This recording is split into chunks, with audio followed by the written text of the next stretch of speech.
मुलांनो, मी तुम्हाला एक बोधकथा सांगणार आहे, ज्यामध्ये एक गाव असतं. त्या गावामध्ये दोन नवरा बायको राहत असतात.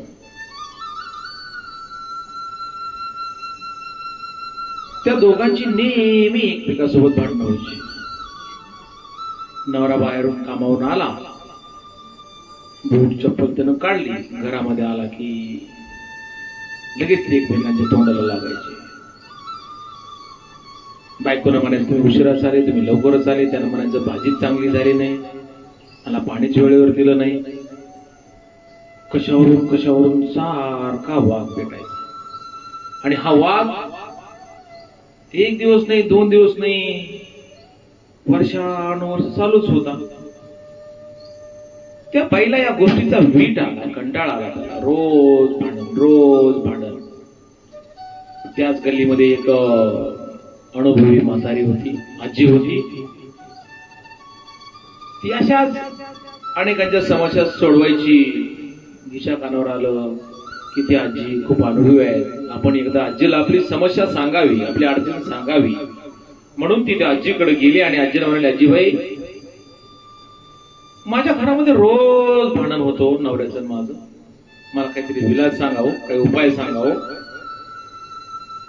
ती म्हणली, काय नाही, सोपं आहे, माझ्याकडे एक औषध आहे, मी ते तुला देते. आणि ती औषध तू 8-10 दिवस वापरायचं. ती म्हणाली, ठीक आहे. त्या म्हातारीनं आतमध्ये गेली, एका बाटलीमध्ये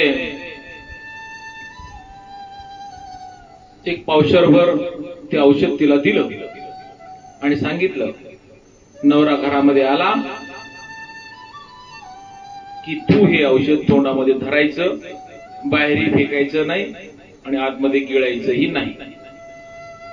ठीक आहे म्हणली.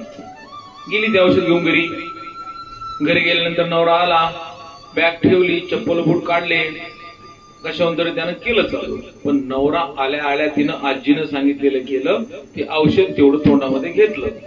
आता ते बाहेर फेकायचं नाही आणि गिळायचं नाही म्हटल्यानंतर तिला काही बोलता येईना. ती स्वयंपाकाला लागली, तिनं भरभर स्वयंपाक केला. नवरा लोटलं, बायको आज काही उत्तरच दे नाही, काही प्रतिसादच दे नाही, काही परत बोला नाही. बिचार वैतागून म्हणला, वाढ जेवायला वाढलं. तिने ते पाणी जे औषध होतं तो गुळणा बाहेर टाकला, झोपी गेले.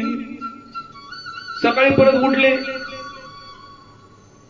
यानं बडबड चालू केली की लगेच तिने ते औषध तोंडामध्ये घेतलं, बडबड केली, काही प्रतिसाद मिळेना. शेवटी म्हणला, घे माझी बॅग, गेला ऑफिसला. असंच 8 दिवस चाललं. नवरा घरी आला की या बायकोनं काय करावं, ते औषध तोंडामध्ये घ्यावं आणि मग शेवटी वैतागून त्या नवऱ्याला वाईट वाटलं की आपणच खूप बोलायला लागलो, बिचारी काहीच बोलत नाही आपल्याला. आणि एक वेळ अशी आली, 8-10 दिवसानंतर त्यांची भांडणं पूर्णपणे बंद झाली. मग ही बाई त्या आजीकडे गेली तिचे आभार मानायला. आजीबाईला तिने विचारलं, आजीबाई काय औषधे होते? अहो आमची भांडणं संपली ना, आता आमची भांडणच होत नाही. आजी म्हणाली, अगं वेडे, ते औषध काही नव्हतं, ते तर माझ्या घरातल्या माठातलं ग्लासभर पाणी होतं.